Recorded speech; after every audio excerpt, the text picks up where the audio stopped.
The first speaker of the day is Michael Dine from the University of California, Santa Cruz. It's a special treat to be able to introduce him. I know Michael as a friend for many years, but he's not here as a friend, but as a leader in the field of supersymmetry. I remember actually I saw his first paper when I was a postdoc. So his first paper, it was on calculating a two-loop Birch figure. He probably sweated much more than Tzvi, but much more. Calculating the two-loop correction to the B plus C minus cross-section. At that time, it was a formidable thing to do. And many people paid attention to that. And since then, he went on and calculating something to two-loop. We had exact results on supersymmetric potentials, which were a breakthrough in the field after many years. He went on and led the field. So we are very happy to have you. Thank you. Thank you very much. Yeah, I have. Can you hear? That should, it's out. Yeah, now I think it's on. Okay, well, I want to thank Eliezer, also, who I also met in those days when people still did Feynman diagrams. Though I think in those days you were doing lattice gauge theory at LBL, and so it's a great pleasure. It's a great pleasure to be here. And I'm going to sort of switch back and forth a little bit between slides and the board, and I hope that's not too discombobulating for people. The board will, of course, slow me down a little bit. And when we really want to talk about formulas or things we might really calculate, I think that'll be helpful. But also my artistic skills aren't that great, and I don't know in Keynote. So, but I will use it occasionally just to summarize certain ideas. And I will make all of the slides available online as of this evening. So if you're dying to see a repeat of any of this, it will be there. I'm disappointed that David Gross isn't here today because he set me up pretty well for parts of this talk. First of all, as a lot of you are, I'm sure, aware, there are lots of reasons to think that some of our simplest ideas about supersymmetry in nature aren't right. And maybe we're not going to see evidence for it, or maybe the evidence we'll see will be of some different sort than we anticipated. But David put forth a very optimistic view of the subject, so I appreciate that. So I feel like I'm not wasting my time totally as I talk to you today. The other thing he assured you yesterday is no one would talk about the landscape. That was false advertising. I don't know that he knew it, but I will, towards the end, I will say some things about the landscape. And I'll try and explain to you why, not that you have to believe in it, or not that I necessarily believe in it, but that as a framework to talk about some of the issues that we confront right now as the LHC runs and as some of our simple ideas about naturalness are under a great deal of stress, we need some kind of model for what might be going on, for some alternative model for some of our ideas about naturalness. And so for that reason, I'm going to talk about it a little bit. Okay, so let me begin with a little outline. Oops. Did I go back? Yes. Oh, sorry, now I'm better.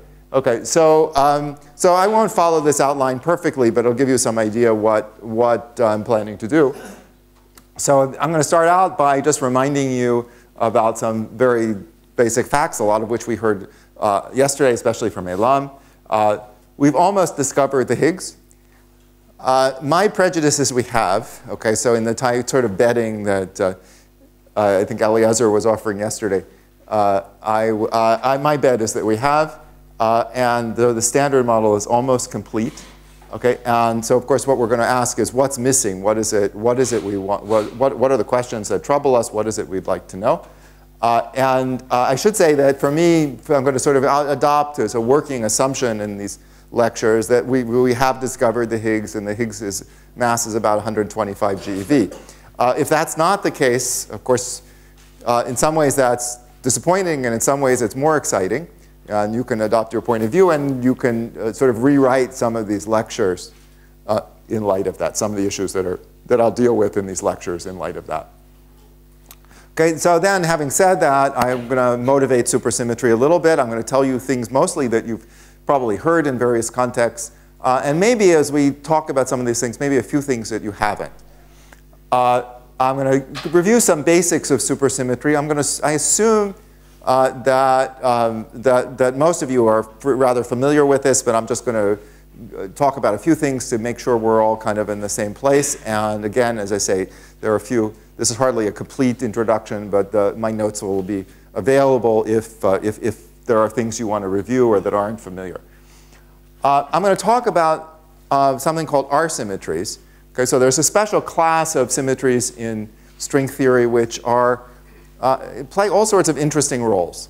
If supersymmetry does have anything to do with anything, it's hard to imagine they're not important. And there will be of two varieties, or we'll talk about symmetries of two varieties. One continuous R-symmetries, okay, and one discrete. And I believe if you haven't already, if Nikita, I don't remember if Nikita mentioned yesterday, but certainly if he didn't, these types of symmetries will recur in his lectures, I'm sure, as well. Then I'm going to turn to, having introduced the basics, I'm going to talk about soft breaking of supersymmetry. I'm going to talk about why it's interesting. And I'm going to talk about what are the types of soft breakings and what are the soft breaking parameters. Okay, and I'm going to just, for fun, we'll do a counting of the soft breaking parameters.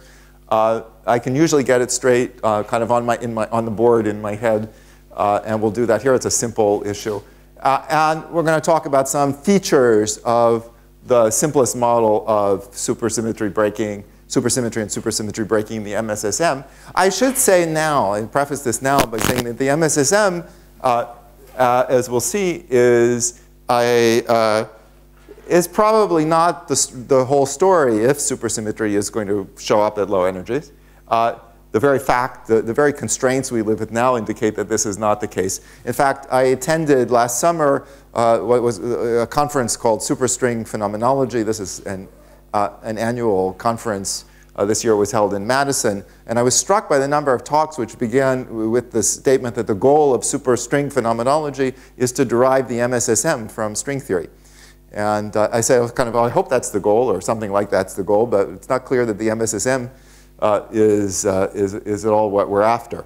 And so we'll talk about ideas for going beyond the MSSM, and to sort of give away the punchline, there will be two ideas I want to focus on, and I think they're the two things that, in light of the constraints from the LHC, we should be focusing on.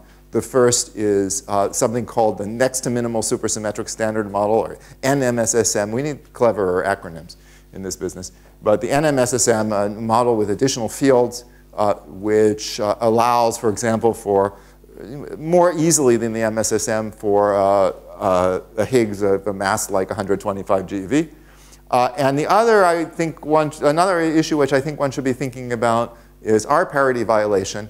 And I think that, I should say, I think this is what I think this week, because I kind of, after all these years, only now started to think about it in the last week. And like any time you start thinking about something you haven't thought before, it seems more interesting than maybe it will seem 3 weeks from now. But I think that this is really actually an important area to be thinking about, given what we know. Okay, so that's sort of the first lecture. The real truth is that will probably bleed into the second lecture. After that, I want to talk more about supersymmetry microscopically. I want to talk about supersymmetry breaking and its mediation. So we'll talk about, for example, what's called gravity mediation and gauge mediation, minimal gauge mediation, general gauge mediation. Okay, and then I'll turn to a discussion of supersymmetry microscopic mechanisms for supersymmetry breaking itself. I'll mention the Nelson-Seiberg theorem, which is a statement that in order to have some sort of generic breaking of supersymmetry, one requires a continuous R-symmetry. So this will be the, one instance of this story of R-symmetries. And then we'll turn to simple models which break supersymmetry. We'll talk in those models about various features. I probably won't say that much about the Goldstino, actually, but I will talk about pseudomoduli or flat directions of the potential in those models. and we'll do the Coleman-Weinberg calculation of the potential and talk about some of the features of that calculation in different models. Well, I say I don't know if I'll get to this last item. And in the third lecture, we'll turn to, again, something that relates to things David talked about in his lecture. We'll talk about dynamical symmetry breaking. So for those of you who are not familiar, what I'm interested in is this phenomenon that David spoke about, that we understand why the proton is light. So having needled David about this question of the landscape, I'm certainly a fan of this idea that that hierarchies and symmetry breaking should arise through dynamical breaking, and we'll talk about that quite a bit. So we'll talk about the non-renormalization theorems for supersymmetry, and we'll derive them. And I should say, if I have enough time, I want to talk about them in a context in which they're particularly confusing, which is in supersymmetric gauge theories. And this maybe at least will have this little bit of relation to understanding Nikita's lectures. So the question there, so there's a puzzle there in that you seem to be able to prove a non-renormalization theorem which is too strong.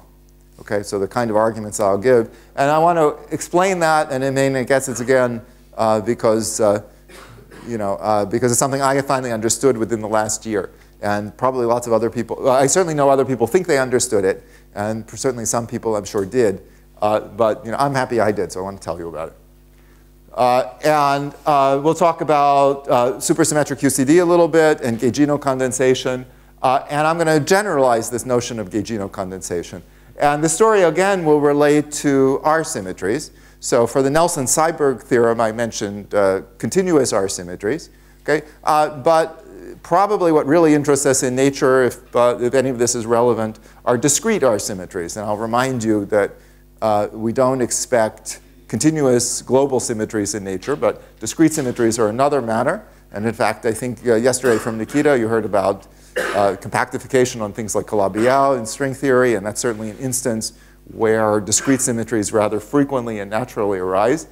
And we'll stress that what's important about gaugino condensation is that the gaugino condensate breaks a discrete R symmetry. And we're going to sort of just generalize that. So we take that as the main message of gaugino condensation. And we'll generalize it to theories which have other order parameters than the gaugino condensate itself for the breaking of the symmetry. Okay, and having done that, we're going to develop a very simple approach to dynamical supersymmetry breaking. So we're going to give you a little toolbox, if you like, that just allows you, if you want. It used to be said, and it's often said still, that it's hard to break supersymmetry dynamically, and you have to do all kinds of complicated things. It's really very easy. I mean, it may not be nature, but it's easy to write down theories in which supersymmetry is dynamically broken. And we'll talk about those, and I'll talk about some features which I find compelling for these theories. Okay, and now here it is, finally, towards the end. And however much I've covered, I will say some things about this towards the end. So I want to talk about naturalness in the last lecture. And I want to do that, and I'm going to do that within the notions of landscape, because it's kind of the only concrete way I know to think about this question. Okay? What does it mean? Why do we care about naturalness? So there's a kind of abstract sense in which we care, because maybe the theories look a little silly if they're tuned or unnatural. But the landscape gives us a kind of precise notion. Okay? Not that the landscape itself is that precise a notion, but the notion that there is an underlying landscape gives us a precise notion of what this might mean. And so I'm going to define a notion of model building, okay, and I'll explain what I mean by that. But roughly speaking, this is going to be a notion of what the sort of underlying ensemble of theories is that or vacua, or whatever you want to call them, from which we are selecting the theory, the world around us. And those assumptions will define what I might call a model. And I want to describe some of those, and I'm going to describe what some of them predict. So I'm going to claim these are models like other kinds of models, and they're even falsifiable and so on. They're not derived, so there's some kind of so they're models in the sort of most pejorative sense. Okay, but in any case, this is but this will take me, I say, part of a lecture. And what I wanted, the message I actually want to take home, send home with you, is that our ideas about naturalness may be a little bit naive. Okay, maybe, well, some of you may worry we spent several $billion based on these naive notions. But it's not so obvious, you'll see, that things have to work in precisely some of the ways we've imagined. And I said this just provides a kind of model for these phenomena. And then I'll conclude with some assessment of where I think we are. Okay. So as I said, I'm going to assume in these lectures that we have found the Higgs, and the Higgs mass is 125 GeV. And many of my colleagues, first when we hear this, immediately start to want to write papers about what this says about the MSSM or the NMSSM, and want to tear out our hair. Well, this is what we expected, or this is what we didn't expect. And it's worth pausing and just saying this is quite a triumph. It's taken a long time to get here, okay? And it looks like we have completed the standard model, and we may find within a few years that we really are looking at a situation where we have a pretty complete understanding of electroweak symmetry breaking, and really of all physics below a few hundred GeV or maybe a TeV. Okay. All right, but as I said, the first thing we should think about a little bit is what's missing. Okay? So we know the standard model can't be a complete theory of nature, and there are a number of things that it doesn't account for. Okay? And I'm going to think of this in various ways. So I titled this lecture Supersymmetry Bottom Up and Top Down. And there are a number of things I had in mind when I said that. First of which was just that Eliezer or Ronit were pressuring me for a title. But there are various ways this top-down or bottom-up could be interpreted. One is top-down is sort of an idea, well, I understand everything, and I'm just going to tell you all the low-energy physics that should emerge. And of course, I don't. But I still might have some ideas how to think about that problem. Okay? Another is just thinking in terms of energy scales. And for this question of how the standard model fails or doesn't fail, okay, what its successes and failures are, there's certainly this notion of energy scales is helpful because it sort of organizes where, the things we really might hope to see. Okay? So first, of course, this standard model doesn't, in this top-down view, doesn't incorporate general relativity. And it has bad ultraviolet behavior. It doesn't resolve things like the quantum behavior of black holes. Okay? Second, probably, not for sure, but sort of going down in energy is inflation. Okay? So there's nothing in the standard model that accounts for inflation. And we know something like inflation happened that accounts for the smoothing out of the universe initially, and also for the formation of the perturbations, which we've both measured and which account for the structure we see around us. Okay, it doesn't account for neutrino mass. Okay, and this one is kind of this is a good thing to kind of hang something on, because we know that there's some kind of new physics at scales we don't know, but maybe 10 to the 14th GeV, maybe 10 to the 11th GeV, but some scale that's almost certainly well below, for example, the Planck scale, where there's some kind of physics. And this is something for which we certainly know neutrino mass is there, and it's certainly indirect evidence for some kind of new scale. This is the seesaw story that David spoke about yesterday. It doesn't account for the baryon asymmetry. It doesn't account for dark matter. Okay, and certainly this is a focus of lots of experiments and a lot of measurements over the last number of years, and something for which, again, when Eliezer and I were first meeting, dark matter was a kind of distant notion and a kind of not something one knew whether to take seriously. Now we know for absolute certain, or for almost as absolute certain as one can, that there is such a thing, that it's there, that there's some pressureless form of matter. There is there is the strong CP problem. Okay, the question of why the theta parameter of QCD is so small. There are also many parameters in the model.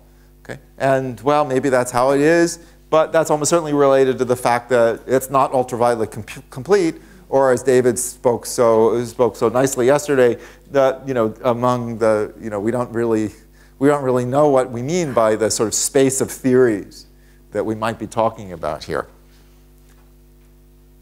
Okay. Now we also have several hierarchy problems. Okay, so we often talk about we talk usually about the Electroweak problem, but I'd like to again order them now. I'll order them in sort of some rough notion of their severity. Okay, so oops. So, uh-oh. About this point, if you have relevant operators in your... I have a technological failure here. Yeah, just a second. Let's make sure I can do that. Yes. Sorry. So if you have relevant operators or marginal operators, beyond which number you would feel that you are not really complete? 3.5. No.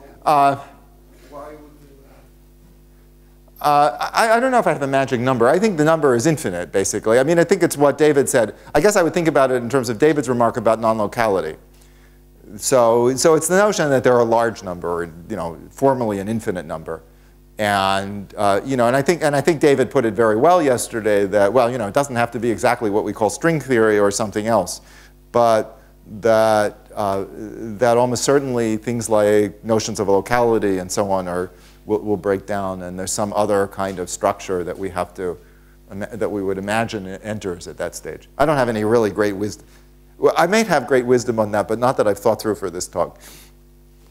I have great wisdom which Scientific American didn't like and rejected. Okay, so but anyway, so I say one is this. So one of these hierarchy problems is the cosmological constant, the most severe. Okay, and it's certainly one that David alluded to yesterday. Okay, and it's a problem which we should characterize as 10 to the minus 120. And I thought a little bit about David's remarks yesterday, and in his remark about supersymmetry, and I decided I liked that in the following way. A way to describe this is that in a conventional estimate of the problem, or the cosmological constant, you would find a number that's 120 orders of magnitude too large. And there are various situations where you might imagine calculating it. Not quite. You can't really. I don't know any theory where we really know how to calculate it very well. It's actually one of the weaknesses, if you like, of string theory is that with broken supersymmetry, we don't really understand much. But in any case, supersymmetry does do better. So the mistake. So I would certainly say that compared to the person who makes the mistake of 120 orders of magnitude, as the person who would make a mistake of 60 orders of magnitude, I think I'm much smarter and much better. But it's still a big puzzle. Then there's the hierarchy which we frequently talk about, which is the hierarchy between the scale of weak interactions and the Planck scale. I'm not going to make too much of these initials. I was struggling to come up with something, but I won't use them again, so don't worry. And this is about 10 to the minus 32. There's the hierarchy between the scale of neutrino masses and the Planck scale. Okay? And that we don't know what that is, but probably about 10 to the minus 8 or smaller than that. So it's not as huge as these two, but it's certainly large. So it's another. So I should say, for example, that most people who make models of neutrino masses and for example, to use this to do things like Electroweak, leptogenesis, assume supersymmetry actually to account for that hierarchy. So I just mentioned this as another one that people talk about. Another scale which maybe is of the same order, maybe it's a little larger or smaller, is the hierarchy between the scale of inflation and the Planck scale. Okay, and this is one that I actually think is quite interesting. It's something we actually may know. For example, in a year or so, with results from the Planck satellite, we may know something more about. Maybe Slava will tell us a little bit about it in his lectures. And I think this is another interesting one to focus on. So there are a group of hierarchy problems. And there are probably others, but these are the ones that sort of keep me awake at night and have me wondering. Okay. Okay. So theorists have, of course, spent a lot of time thinking about these. This whole set of questions, not just the hierarchy, but the set of questions, these limitations of the standard model I listed. And some of these can be considered by themselves. Okay, so for example, the existence of consistent quantum theories of gravity is a question which many of us have focused on for a number of years, in which we're quite happy, if you like, that we've understood features of black holes, black hole physics in models that maybe are not realistic, but which teach us something about issues in general relativity and quantum general relativity. Some of the issues which I've discussed may be tested by observations. I mentioned the scale of inflation as one. But of the hierarchy problem, of the various hierarchy problems, this weak Planck scale hierarchy seems to point directly at LHC scale physics, and so that's the reason it's received so much focus. Okay, some of these, well, actually, I'm losing track of my various hierarchies here, but some of these problems some of the solutions to some problems may help with others. So on my list of hierarchies, okay, the assumption of supersymmetry, of low energy supersymmetry, actually has implications for all the others in the list. Certainly for these two, okay. And as I say, a lot of people who work on these issues assume supersymmetry at one level or another. I personally, when I say this, there are certain people who disagree strongly with me, and maybe Slava would. I think it's a lot easier to think about inflation with supersymmetry than without. There are a lot more tunings and so on, for example, that you need here. So that's what I mean by this comment. But the existence of other hierarchies, the hierarchies for which we don't have really particularly good ideas. And so I will certainly agree with David that the landscape is, well, maybe it's a good idea and maybe it isn't, but it's certainly not a very appealing idea. But in any case, issues like that and the fact that particularly we don't understand the dark energy, we don't have particularly good ideas for the dark energy, leads us leads to some unease about other kinds of arguments for solving hierarchies. Okay, so I think at this point I want to see if I can switch gears here. So let's see if I can, yes.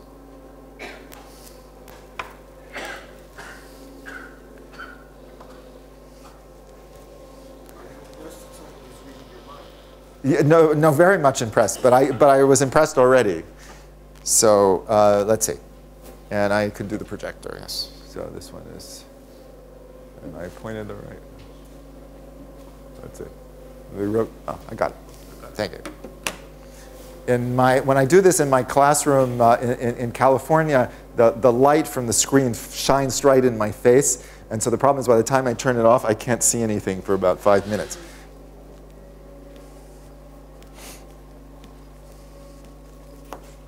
Okay, so we'll see how this Blackwell arrangement works. Actually, the next speaker may want to move the table. But so I want to remind you a little bit about what this Electroweak hierarchy is.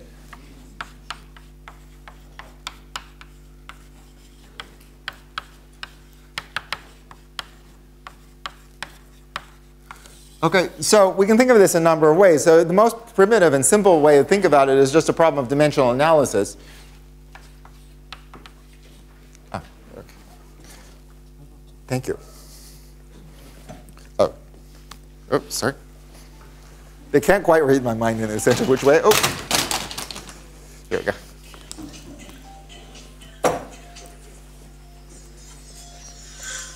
Thank you. That's great.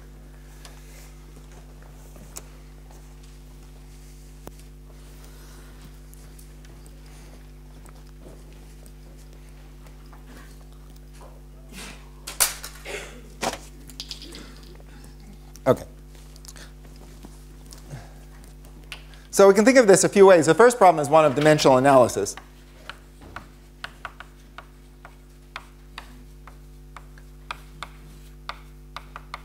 Okay. And so we could just say, well, suppose a priori I wanted to tell you what is say the mass of the Higgs field. Okay. And related to that, so I could put mh squared here. Okay, because I'm interested in some negative mass squared, okay, which accounts for the instability of the Higgs field. Okay, and mh squared, I would say, well, what could it be? Well, it should be some number of order 1, I'll call that c, times some scale. And not knowing anything else, I would say, well, why not put m Planck squared here? Okay, and even if you told me, well, I don't like that, I like something else, well, maybe there's some unification scale. Or maybe there's some scale of this neutrino mass. Here I mean the right-handed neutrinos in David seesaw mechanism. Okay, and all these numbers would be gigantic. Okay, so all these, even in this scale, I was imagining this is 10 to the 14th GeV. So this would, all of this would be greater than, say, 10 to the 24th times mz squared. Okay, so that's the first puzzle. So why does that? Why this discrepancy? Okay, and this is related to Dirac's large number problem, which David talked about yesterday. And of course, I could have said the same thing, okay, for the mass of the proton, as David said. So I'll put that over here. We'll discuss that in a minute. Okay, but okay, and then operationally, what people will usually do, the way people will often formulate this problem, and there's certainly the way I first heard about it, is you could say, well, let's just think about Feynman diagrams. Okay, and we're now, so I don't know if Zvi is here. Okay, if he is, just close his ears. Okay, because we'll talk about, you know, I haven't done the homework yet, so otherwise I would describe this in some fancier language. But I just would, you know, we can just describe this in terms of Feynman diagrams. Okay, so here this could be a W over Z boson, or photon. Okay, I can do this in the symmetric phase of the theory. Here's the Higgs. Okay, and if I just look at this Feynman diagram, how is it going to behave? It's going to behave like some g squared over 2 pi to the 4th and some integral d4k over times at large momenta times 1 over k squared, or some number over k squared. Okay. And of course, I don't know how to make sense of this diagram, of this expression. I mean, well, I can make sense of it. I could look in the back of Peskin and Schroeder or someplace and find a formula for this integral. Okay, but this integral doesn't make any sense. Okay, it's quadratically divergent. If I cut it off in some way, I would say this goes like g squared over 16 pi squared times some cutoff. Okay, and this is another variation, except maybe with an extra factor of 100, okay, of this problem I described here. Okay, so at the level of Feynman diagrams, this problem appears explicitly. Okay, now we could ask, well, what might solve this? Okay, so as David said yesterday, well, what about for the mass of the proton? Okay, and actually, I should back up. And before I speak of the mass of the proton, I should, in this context, talk about the mass of the electron.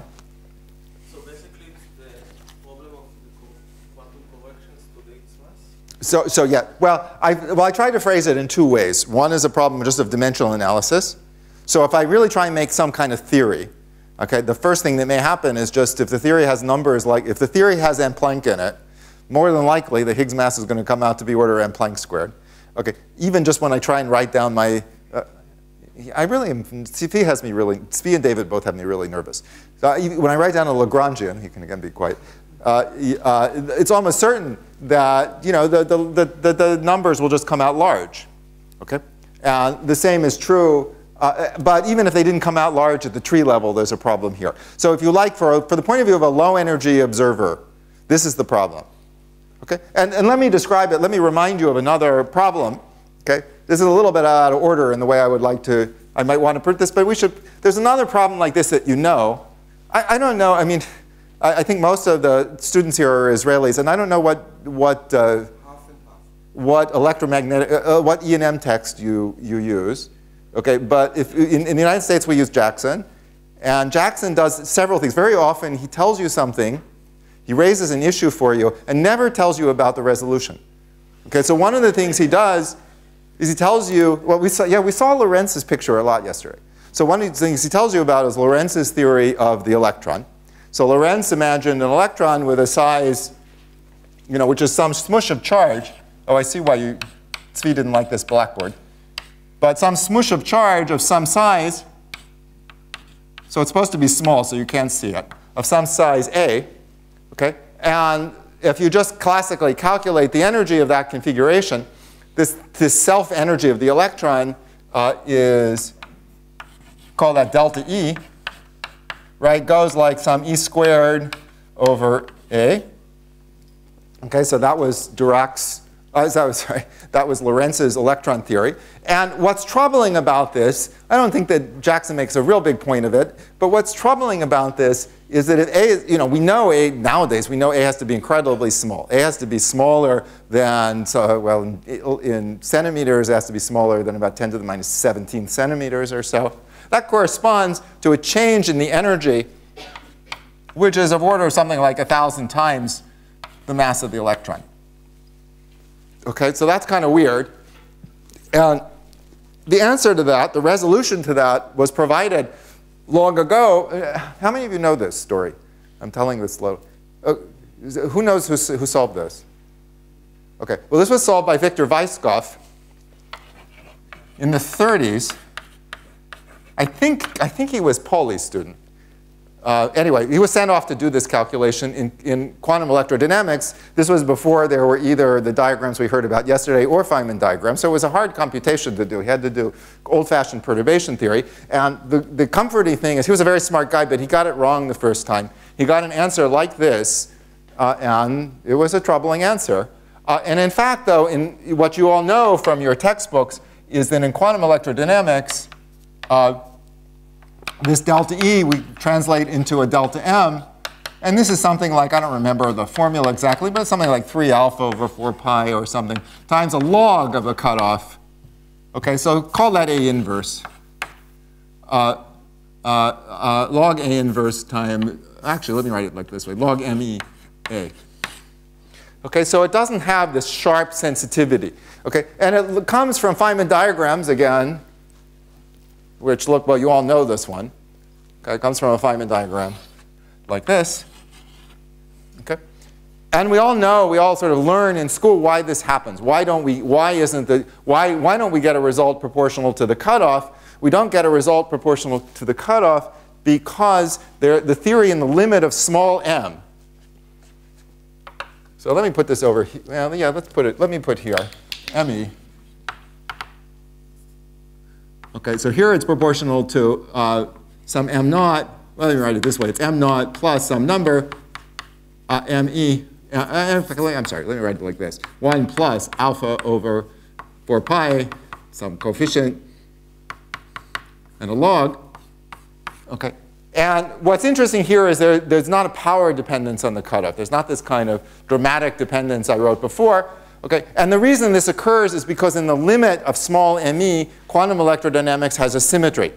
Okay, it has a symmetry called a chiral symmetry. It has a symmetry in which the electron field, if I write it in 4-component notation, rotates by a phase.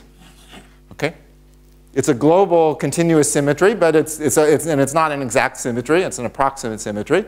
Okay, and because of that, the result in every order of the expansion has to be proportional to the mass parameter in the Lagrangian. Okay, so this is the resolution, and this is something which a 't Hooft elevated to a principle. So a 't Hooft defined naturalness.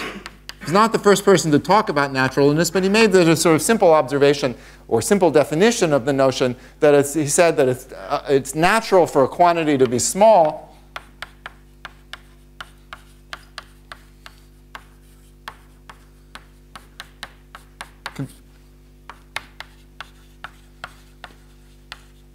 so if the theory becomes more symmetric as that parameter tends to 0.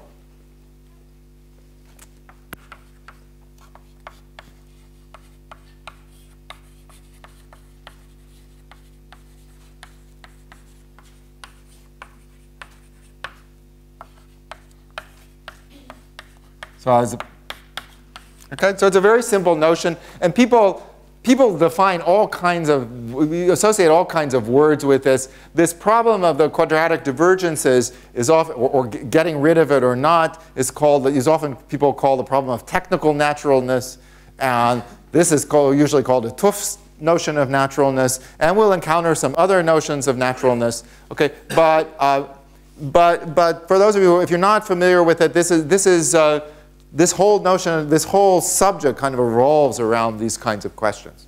Okay? Okay, so questions about that? So this is a very simple starting point here, very simple example. A little simpler in some ways than this example that David spoke about. But let's turn to that one now. So David talked about the proton mass. Okay, and you could have also asked, or Dirac certainly asked, why is the proton mass small compared to other quantities? And the proton mass, actually, we understand that in QCD, the proton mass is simply some number. Okay, so the number, you can spend lots of, millions of dollars of computer time to try and compute, but it's some pure number of order 1 times the scale of QCD. Okay, suitably defined. Okay, and the answer, and why is it small? Well, it's a question then of why is the QCD scale small? Okay, sometimes we think of the QCD scale as large, but it's really small. And so the QCD scale, for example, in terms of M Planck, is something like M Planck, but times exponent minus 8 pi squared over B naught G squared evaluated at M Planck times corrections. Okay, and so in the limit that G is a small number, and G doesn't have to be, and the remarkable thing here, the thing that David used yesterday to say why it is you shouldn't think about the landscape, okay, is that, well, G doesn't have to be very small, right, for 6 flavor QCD, beta, actually I don't remember what it is, but it's like 7, okay, so if G is order 1, okay, then this is a very tiny number already. Okay, so G doesn't have to be particularly small. Now you might think that you might want to say, well, what is G of order 1 sounds good. Should G be of order 1? E squared in QED, do people know what that number is? Or E? Yeah, E is about a third. Okay, so so E is about a third. G is a few times larger. The G of SU2 is a little bit larger. So these numbers are, so numbers order 1 sound pretty reasonable. Now you might look and you say, well, maybe they should be 4 pi. Okay, or maybe it should be 4 pi squared or something. But some number of order 1 can account for a very large hierarchy. And you can think about this also. I won't do it for you, but you can think about it also in a symmetry language, like the language I used before. Okay, so these are two things we understand. Okay, we've understood for even long before I was born. Okay, but now let's go back to MH. Okay, and the issue with MH, the issue why MH is different than ME is that the theory that the standard model is not more symmetric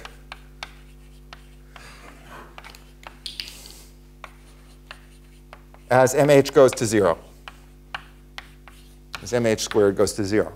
Okay? So it's not natural in the sense of a Tuft, and there are these quadratic divergences, okay, of the type I described.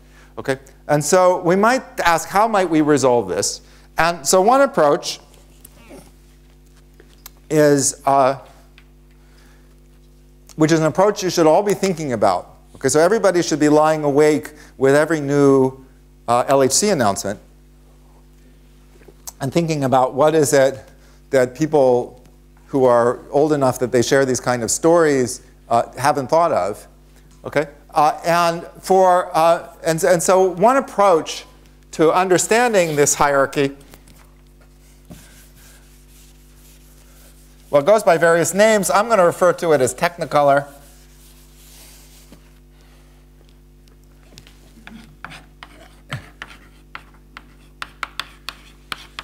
Okay, and Technicolor mimics this proton mass story. Okay, so again, we're going to account for the scale of the weak interaction. So let's call MZ. So MZ is going to be, in this context, related to, it's going to have some G squared in it, and then it's going to be related to some lambda. I'll call it lambda TC, okay, which is very much like this lambda of QCD. Okay, so what's the idea? So the observation, the simplest version of this, and the simplest version is certainly wrong.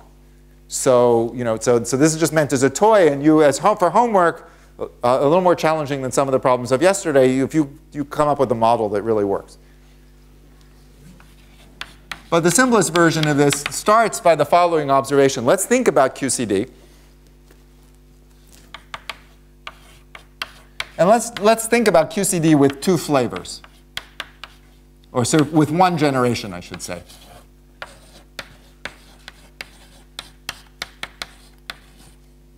Okay?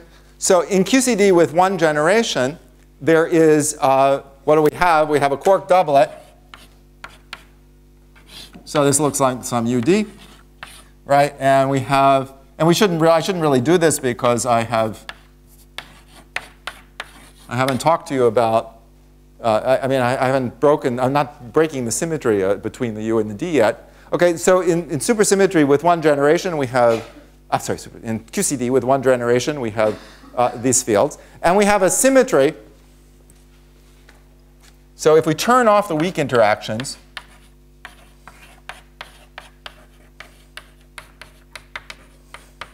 and I'm also turning off the Higgs. In fact, I'm throwing out the Higgs, no Higgs. Okay? So then I have a symmetry which is SU2 left cross SU2 right. So the SU2 left rotates these two fields. The SU2 right rotates the U bar and the D bar. And then there's some U1s. So there's a U1, let's call it U1 left cross U1 right. Okay. So it's worth perhaps saying, I mean, I'm sure many of you know, but it's worth perhaps thinking for a moment about these U1 left and U1 right symmetries. Okay. So in fact, this combination, each of these symmetries is anomalous. So if I put J mu, I'll call it left here. So this just refers to the U1 and two gluons. Or similarly for J mu right, this is anomalous. Okay. And because of these anomalies, the symmetry is broken. Okay, so actually, actual symmetry is SU2 left cross SU2 right cross U1, the vector sum of these two, the rotation of these fields and these fields by the opposite phase. Okay, that symmetry is baryon number. Okay. And then there's one more symmetry. Do people know what it is?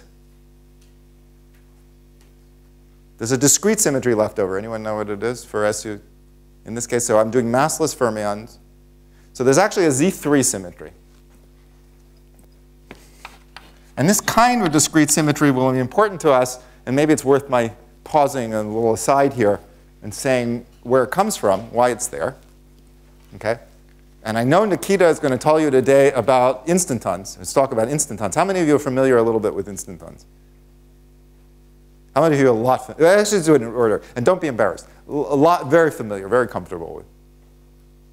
Yeah. Some of the professors. OK. So worth saying a word or two about this. Yeah, no, I want to keep that for me.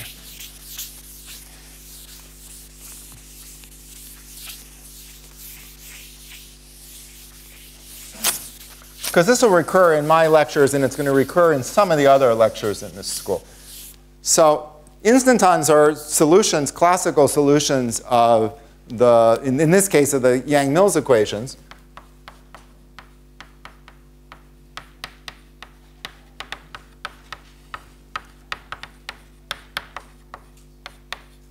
With finite action. And I left out one important word. So it's important these are Euclidean. Finite action solutions of the Yang-Mills equations.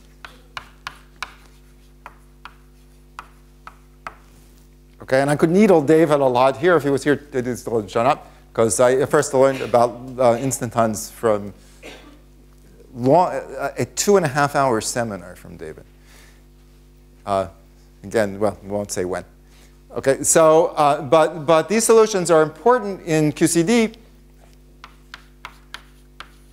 Well, actually, it's debatable whether they're ever important. Okay, but they teach you something.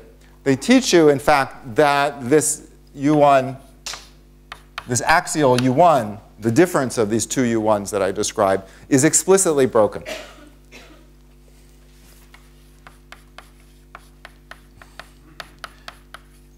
And a way you can understand this, get is due to a tuft.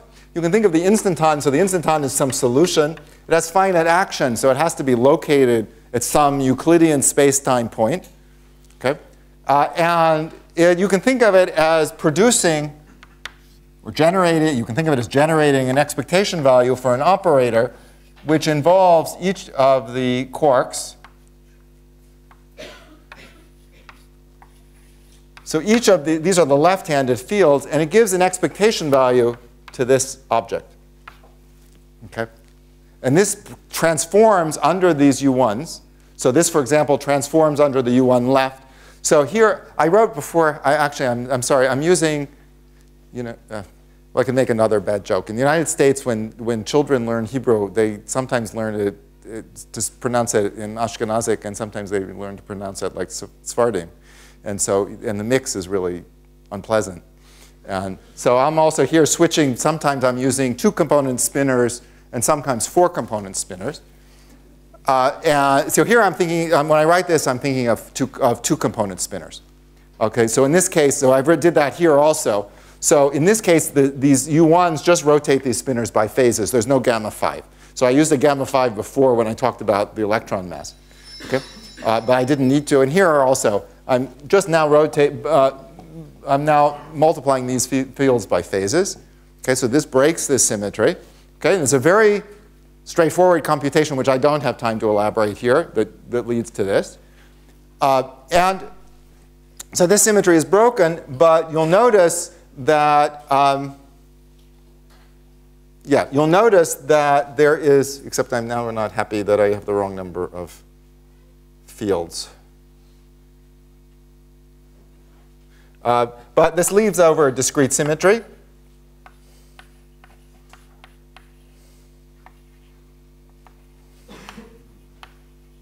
Okay, and now the problem is it's going to look to me like a Z2 and not a Z3. Why am I not? I haven't thought about QCD in so long. But anyway, I'm going to just tell you it's a Z3 symmetry, and I'll get it straight in a minute.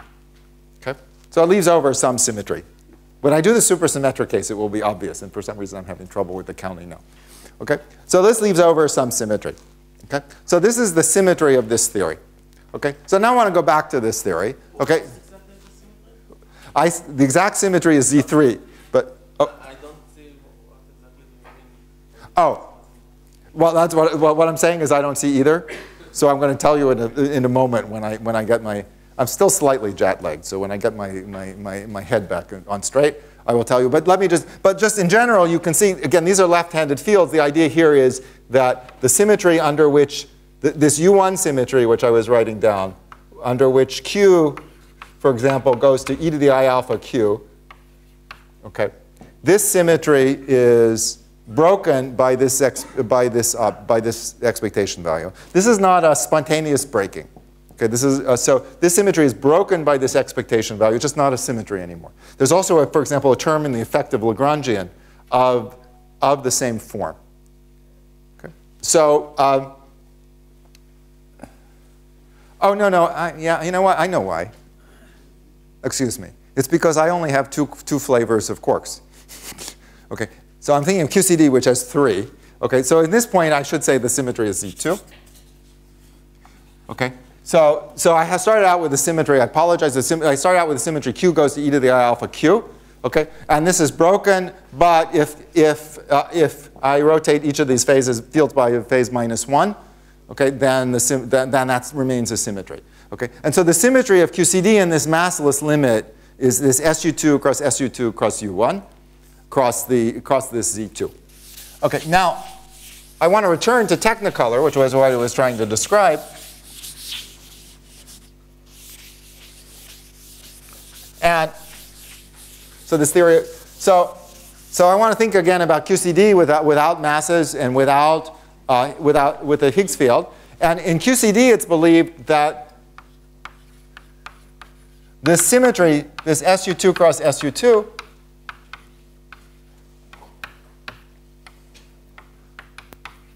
cross U1, is broken to SU2. This is a vector SU2. It's what we call isospin. So I'll call it SU2 vector. It's the vector sum cross U1. I won't worry about the Z2 right now. The Z2 is also broken. Okay? And this U1 is the U1 of baryon number. And the order parameter for this breaking is an expectation value for the quark field. So let me just write it like this. Q bar F QF prime, okay, which is lambda cubed on dimensional grounds, and times this is QCD, delta FF prime, and not some number again. Okay? So because the Q bars and the Q's, because the Q's in particular transform under the SU2 and the Q bars don't, this breaks the SU2, but it leaves over this vector sum. It leaves over the SU2 where I rotate the Q's and the Q bars in the opposite way. Okay?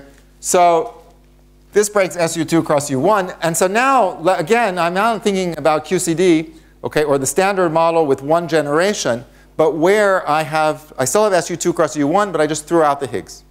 Okay? So if I threw out the Higgs, what have I learned? I've learned that I break SU2 cross U1. This means that the W and Z's get mass. So MW squared would be G squared times some number of order lambda QCD. Okay? And similarly for MZ squared. Okay? And so in this world, without a Higgs, XU2 cross U1 would still break. It would break just the way we want. The problem is just that the W's and Z's would be really light. Okay? They'd be sort of light like the pions are light. Okay? And so the idea in Technicolor, this Technicolor idea is to just say, let's repeat this story. Okay? Let's throw out the Higgs again because we don't like this hierarchy problem. And we don't like the fact it's so unnatural. Let's repeat that story. Let's introduce a new set of interactions. Okay? So instead of ordinary QCD, I have some SUN of Technicolor. Associated with it, I have some lambda. I have some techniquarks and other stuff. I can't have exactly this Q and so on, but I have something like this, which breaks SU2 cross U1.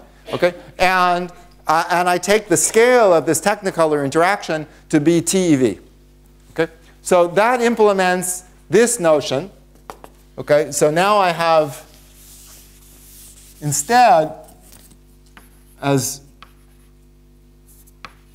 that's to put MZ squared, is now some G squared times lambda TC squared. Okay? And that's as natural as this.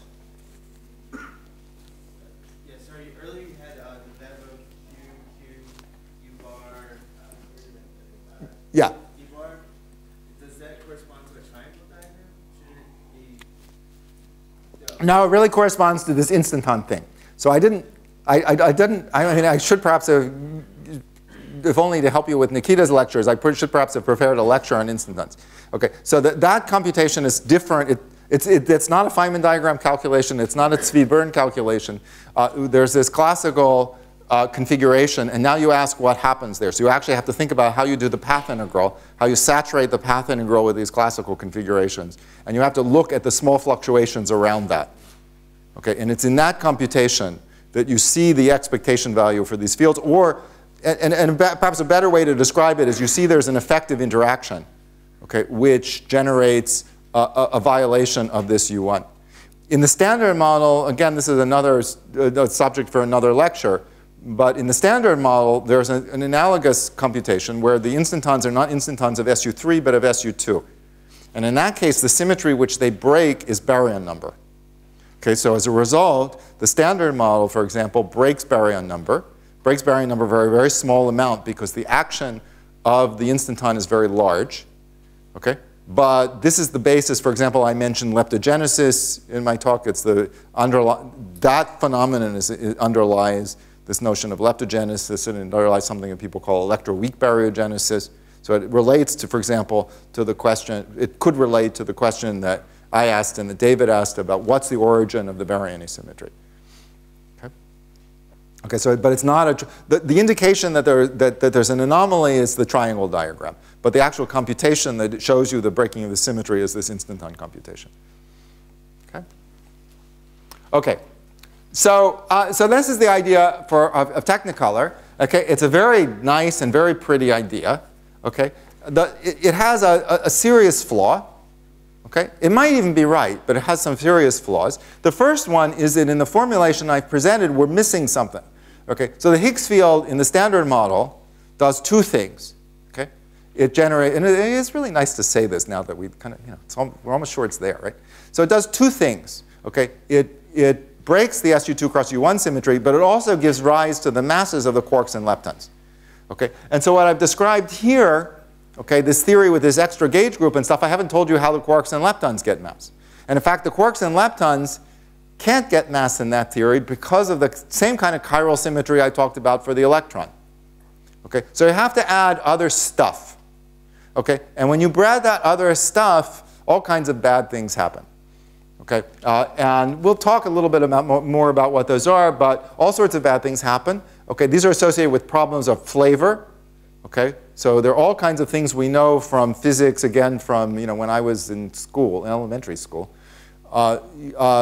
which are spoiled by the simplest things you might do to understand the quark and lepton masses. So physics of K mesons in particular. Okay? So there are all sorts of problems with these theories. That's one, in fact, there's one set of problems associated with those. There's another associated with the fact that these theories like this have trouble reproducing the precision data on, in the electroweak theory, the precise measurements of, in particular, properties of the Z meson. Okay? And finally, of course, if there's a Higgs at 125 GeV, that's not what they predict. Okay, so these predict that, so what is the Higgs particle, right? So the Higgs particle in the standard model is the particle, it's the leftover thing, the thing that doesn't get eaten by the W's and Z's. Okay? In this case, the Higgs particle is some broad resonance like the sigma in QCD, some broad low energy where low energy means TeV resonance. Okay? And so if we find 125 GeV Higgs and it really behaves like the standard model Higgs, it's almost certainly not this story. Now I should pause here. I shouldn't prejudice you too much. And I should say this is not the only idea that people have for thinking about strong interactions as the origin of electroweak symmetry breaking. Okay? And I'm not going to review that set of ideas for you. And some of those ideas might produce, there are ideas in which, for example, the Higgs is a Goldstone-like particle. The observed Higgs would be a Goldstone-like particle of these new strong interactions. Okay? And in that case, well, in that case, the questions are different. It's still hard to make that work. Okay? I'm saying all this partly because this is beautiful and really kind of cute and stuff, and it's very hard to make it work. And this is the reason that we're going to be interested in supersymmetry, which a subject we're going to fully understand in the last 20 minutes. Okay? So let me come back to that. So I've talked now about one solution of the hierarchy, one solution to this problem of naturalness of the electroweak theory, which is analogous to this way we understand the smallness of the proton mass. Okay? So a second possibility is that we actually have some sort of symmetry. Okay? And that's where supersymmetry enters. So supersymmetry is a symmetry in which, so I asserted that when a scalar like the Higgs of the standard model gets when its mass is small, the theory is not more symmetric. So it doesn't satisfy the 't Hooft criterion. But that's not quite true. In particular in supersymmetry. Okay, well, you all know that supersymmetry is a symmetry that relates fermions and bosons. Okay, and so in supersymmetry, the story is different. In supersymmetry, indeed, okay, it is possible for a scalar can be light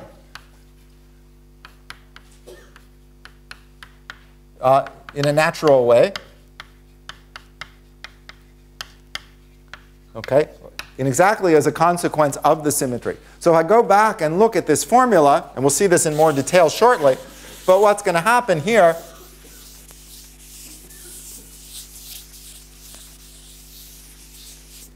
is, well, let's put 1 over k squared here. Or actually, in a moment, I'll put 4. Okay, 4 over k squared. Actually, let me put it like this. My 1 over k squared will become what? Well, it will be canceled by some other 1 over k squared. So that would just be another contribution. So here I have a contribution involving bosons, and I'll have a contribution which involves, here's the Higgs. Here is the photino, for example, or the we know, some supersymmetric partner of the W or the Z or the photon. And here is a Higgsino, a fermionic partner of the Higgs. Okay? This diagram will come with the minus signs that you're used to in Feynman diagrams. Okay, so with fermion loops, and we'll cancel off this contribution. Okay. Now, in fact, of course, we know even before we had the LHC that nature is not perfectly supersymmetric. Okay, and so in fact, these states will not in general be degenerate. So there'll be something which I could call m SUSY squared. And this thing will behave like g squared over 16 pi squared. Okay, m SUSY squared times a log. Okay, and this is very much like this electron mass story. Okay, so the electron mass breaks the chiral symmetry. This m SUSY squared breaks the supersymmetry. Okay, in the limit that m SUSY becomes small, okay, this whole expression goes to 0. Okay? Okay. Well, that's going to be a good question, which we're going to talk about. Okay? But there will be some cutoff scale. So think of it like this ME. There was a cutoff. Okay? So maybe. Okay? I'm not going to contemplate larger than that. Okay? Maybe smaller than that. Log of lambda. And then over here, it might be m SUSY, for example. Just like, right, just as in for the electron, the scale down there might be the electron mass. Or roughly the electron, right up to, with logarithmic accuracy, it'll be the electron mass. Here it would be the SUSY scale. Okay, and we'll have some examples of explicit computations of this form. Okay? All right, so that said, let me tell you, let me use these last few minutes then to introduce supersymmetry. So let's see if this multimedia story will work. So let's see. So the first thing is I need to bring this down. How about that? Okay. And I need to do this. Oh, they're not reading my mind anyway. The real question, I'm not quite sure what I'm pointing at.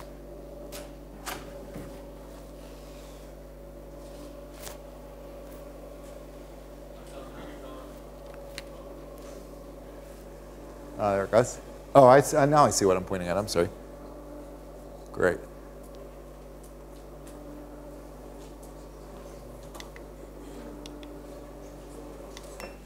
Okay. Good.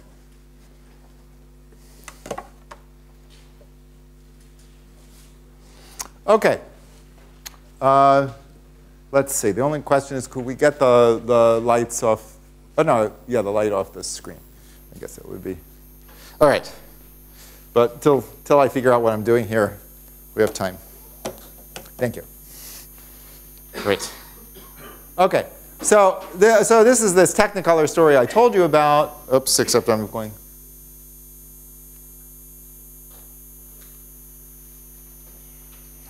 Yeah. OK, somehow I'm going backwards. OK, but anyway, I don't know. OK, so we introduced this idea of Technicolor, and I told you about some of its problems. Okay, and I've now also told you a little bit about why, kind of hinted at why supersymmetry from this naturalness point of view is interesting. And I actually thought I would make a list in terms of these questions we have of sort of a kind of scorecard for various kinds of solutions of the hierarchy problem. So I really, partly when I did this, I mean, maybe you're not bothered, but as I was thinking about giving a set of lectures on supersymmetry at a point where we're going to certainly see lots of exclusion plots and so on later in this school, why are we doing this? So I wanted to sort of give a little scorecard of sort of where things stand for these different kinds of solutions. Oh, now I see what my problem is. Okay, good. So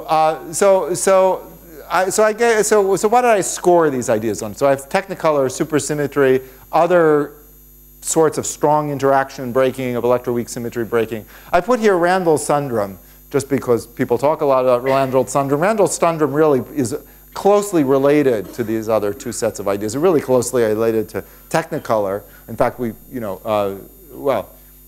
heard a lot about, for example, dualities, ADS-CFT dualities, and so on. And in that framework, these things are very similar. So let me make a list. So the models here is a question, do we have models? Can we even write down a model which completely describes things we know? Maybe tune, maybe whatever, but can we even write down such a model? Then I have precision electroweak, flavor, CP. Okay, do we understand why there isn't too, here the question is why there isn't too much CP violation? Dark matter, do they unify? Okay, unify in the sense of coupling constant unification. And do we understand the breaking dynamically? Okay, and so as I go down this list, models. We don't really have Technicolor models. Okay, not Technicolor models that do the whole job that I described, that generate the quark and lepton masses. Okay, precision electroweak. In general, these theories have problems. I think Ben Svititsky could elaborate on this question for you. Flavor. Okay, do we have an understanding of why there aren't violations of large violations of the approximate flavor symmetries we see in low energy physics? Okay, so for Technicolor, the answer is no. Do we understand why there isn't a lot of CP violation? For Technicolor, the answer is no. Dark matter, yes, there probably are candidates for dark matter in Technicolor models, and these are basically stable, new stable particles or new approximately stable particles associated with this new strong dynamics. Do they unify? Not really. Do we understand them dynamically in the sense of writing down this kind of formula that David wrote yesterday with the e to the minus 8 pi squared over g squared and I wrote over here? The answer is yes, and you see it's yes for all the others. Other strong interactions are basically the same. We know even less about them. We know less about what explicit models look like. So for example, whether they have dark matter, I don't know. Randall-Sundrum, I just have there are just a whole long set of questions there. And supersymmetry, okay, I have, for models, certainly we can write down models which do everything we want. Precision electroweak is fine. Flavor, I put an OK minus, and we'll talk about that more. It's OK some of the time. Not clear we really understand it. CP, same thing. A lot of the time, for example, we predict an electric dipole moment for the neutron, which is too large. Dark matter, definitely, that's one of the things that everybody loves about supersymmetry. Do they unify? Certainly, this is one of the pretty things. And dynamical symmetry breaking, absolutely yes. Okay, so on the scorecard, so as much as I'm worried that all of our ideas for new physics at the LHC may or may not be correct, supersymmetry at the moment looks best of all. Okay, and so this is my excuse, if you like, for devoting the next, the next four and a half plus a little bit hours of these talks to this topic. Okay. So let me now turn to supersymmetry. So I've already said some things about supersymmetry and its virtues. Okay. So as I said, we've learned already that it deals with the hierarchy problem in the sense of a 't Hooft, very much parallel to the electron mass. I should tell you a joke, which some of you have probably heard. But people will complain to you that if you work on supersymmetry, that, well, you're introducing all this extra structure just to solve this one problem. Well, really, there are more problems, but this hierarchy problem is certainly one of the dominant motivations. And there's a close parallel, though, to Dirac. So Dirac, of course, wasn't thinking about the electron mass hierarchy when he worked out his theory of the electron. But he solved that problem, as we saw, by introducing the positron, okay? And of course, by introducing the notion of antimatter. So he doubled the spectrum right there. So there's a precedent, okay? I should say more seriously, when I think about this problem of doubling the spectrum, for me, the striking, if not motivation, the thing which gives it plausibility is string theory. Okay, so in some sense, before string theory, I viewed supersymmetry as a kind of cute idea, but it was a lot of stuff to add just to solve one problem. Okay, and in string theory, supersymmetry emerges. Well, we don't know enough about supersymmetry or what the theory is. The microscopic theory is at very high energies to really know. But the strings theories we understand, in a sort of generic sense, seem to introduce supersymmetry in the way that we're going to talk about it, okay, with many of the features we're going to describe. So it gives it an element of plausibility that maybe it might not have otherwise. Okay, so that's this presence in string theory often. Okay, I should also warn you, for those who do work on string theory or want to, that sometimes the other side of it is that string theory, supersymmetry in string theory often has the feeling of looking under the lamppost. Okay, so the truth of the matter is that if you talk to string theorists enough, what you'll realize is string theorists understand nothing, or not quite nothing, but very little about actually, this is really unfair in this stage of ADS CMT. But at some level, they don't understand a lot about non-supersymmetric strings, okay? Even their existence, the existence of states in string theory without supersymmetry. So it may have a certain amount of looking under the lamppost quality. We don't know. Okay. So I talked about these two aspects. But let me mention some of the reasons to be skeptical. Okay. So one, of course, is just the LHC limits as they exist. But I'm going to refine that and talk quite a bit about something called Little hierarchy. Even for unification, well, unification is very nice. Okay, why is it generic? Okay, it's not clear why, for example, string theory necessarily would predict in some generic way that we should unify. Okay, and then there's this other nagging worry, which, of course, David was referring to, which is, maybe there's some other reason for this hierarchy. Maybe there's some other explanation. Okay, and we'll talk about that a bit, as I said, towards the end. I do want to mention some reasons why for some renewed optimism, at least on my part. Okay? And one of these is the study in the last few years of metastable supersymmetry breaking, which will figure in my lectures. Okay? And this has opened up rich possibilities for model building, much simpler, okay, than earlier ideas for how SUSY might be dynamically broken.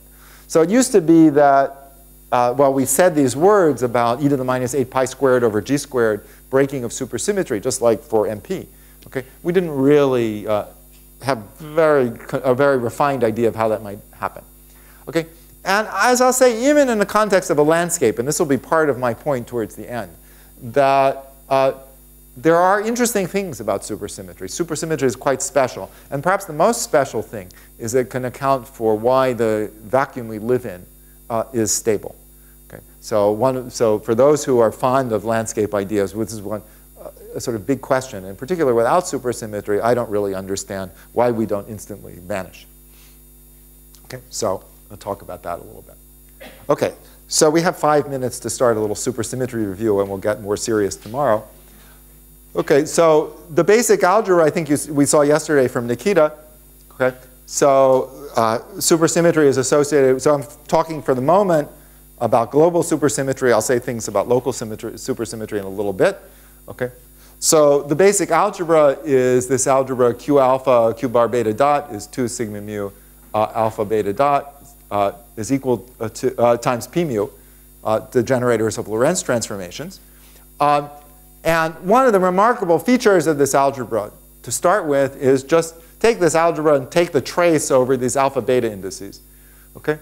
So here I've dropped the distinction between the alpha and the alpha dot. I just have Q star alpha plus Q alpha star is 2p naught.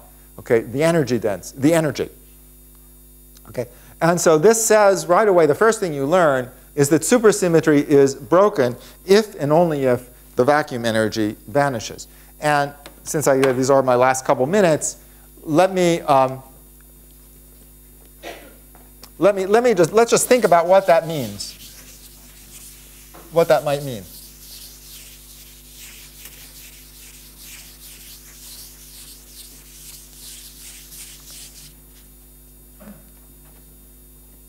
Thank you. This will be the last time. Okay. So what this tells us, if we look at the expectation value of H, this is 0 if SUSY is unbroken. Okay, that means the Q alpha is. Oh, you can leave that. That's okay. That's okay. Thank you. And not 0 if broken. And this is rather remarkable. So and this is a point that really was made, I believe, originally by Witten, which just says that, look, suppose, for example, you start out with a system which classically has a potential like that. Okay? Then what Witten pointed out is that in supersymmetric theories, and we're going to talk about these a lot, there are non-renormalization theorems. There are theorems that tell you that if the situation looks like this, then this remains the situation to all orders in perturbation theory.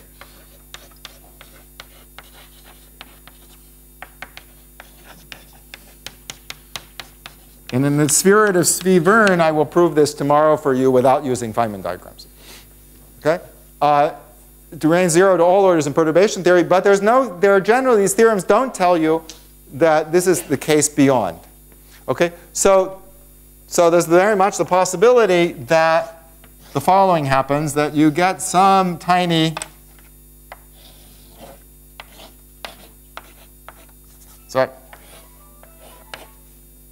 that you get some tiny vacuum energy representing a tiny breaking of the symmetry.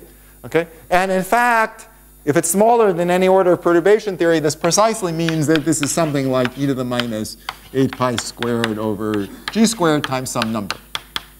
Okay? So I sort of hinted at this in the remarks I made before, but the point is that supersymmetry is very prone, in some sense, to generate hierarchies. Could you just say which one is the one that you spelled? On your slide it says Susie broken if the vacuum energy vanishing. Oh, I'm sorry. Susie is broken if and only if the vacuum energy is non-vanishing. I'm sorry. My slide is yeah. This is one of the there are many issues with slides versus Blackboard. And one of the issues with slides is I can write things on a slide and I can proofread the slide 6 times and not notice things like that. So just as the slides go by too fast for the audience, they can go by too fast for the speaker. Yes. Thank you. And this possibility we know is actually realized in theories, and we actually know in a much more generic way than we knew before. And in fact, I should say, in this context of metastable supersymmetry breaking, what we'll mean is we have a situation like this, where we have some small breaking of the supersymmetry somewhere, and then far away we have a non-zero. A zero of the energy. Okay? So that'll be the story of metastable supersymmetry breaking. And if we're living over here, eventually we may or may not end up tunneling out to here. Okay? So yeah, that's probably a good point, a good place to start. I should say that this kind of metastability. Am I right on? Just. You said it's a good point to start. No, I said yeah. I slept better last night, but I'm not quite there yet. It's up there with that. But this is clearly a hint. When people know you a long time, they know how to, in not too subtle ways, let you know you should stop. But I should say that one of the things I will remark on, and I assume we heard a little bit about it yesterday in Elam's talk, is that certainly this notion of vacuum metastability is something which, if there is a Higgs at 125 GeV, we have to take pretty seriously because eventually we're going to go poof. So anyway, so tomorrow we'll continue with understanding. Tomorrow hopefully we will get through the sort of basics of supersymmetries that would, and this little hierarchy problem and supersymmetries that might be relevant to low energy physics. Okay, thank you.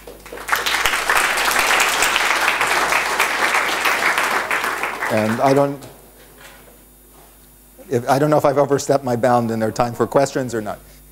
So if there are further questions, I'm certainly happy to. Any more typos in the slides? Yes? About the naturalness, you wrote on the board that it's natural for a quantity to be small if the theory becomes symmetric as the parameter goes to 0. Right. Is there an intuitive example, or do you know any equations pointing toward this point so that? Yeah. So yeah, let's in fact get rid of the projector. Because this is a good question. It allows me to say, okay, so now I'm pointing at the right thing. There we go. Thank you. Oops.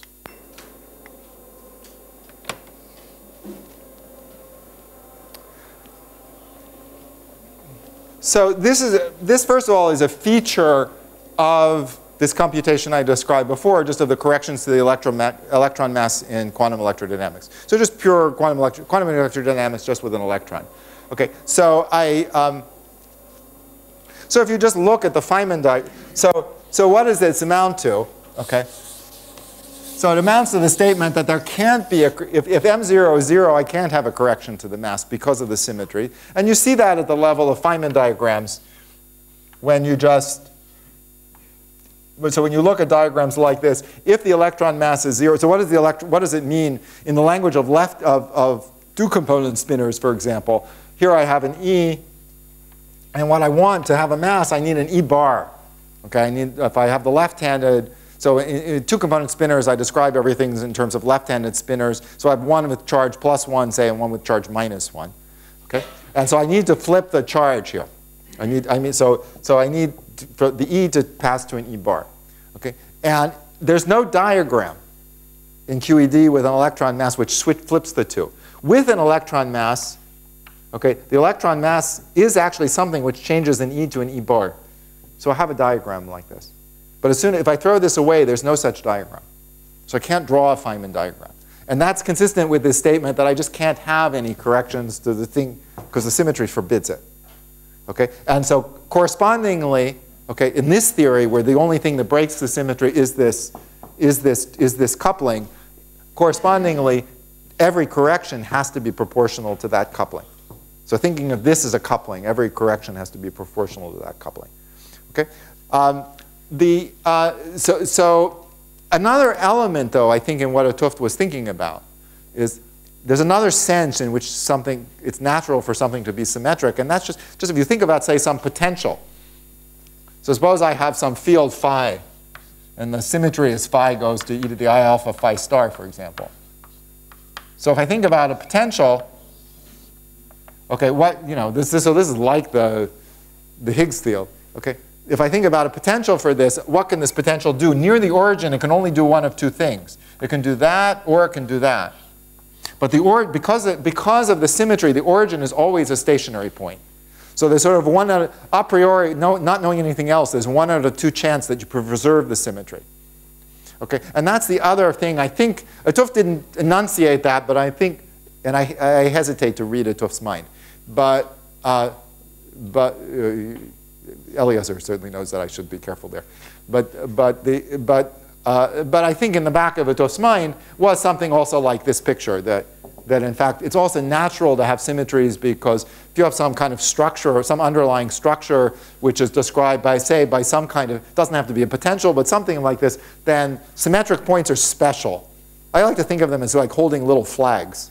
Here I am. I'm a special place, and so it's sort of natural in that sense to think about symmetric points. One of the things that troubles me, in fact, about a kind of landscape picture is, in a way, for reasons which I'll explain in the last lecture, it's not obvious that this is the right way to think about this problem. And the landscape raises questions about the extent to which symmetries are really such natural things or such generic kinds of things as this picture suggests. Okay. Other questions?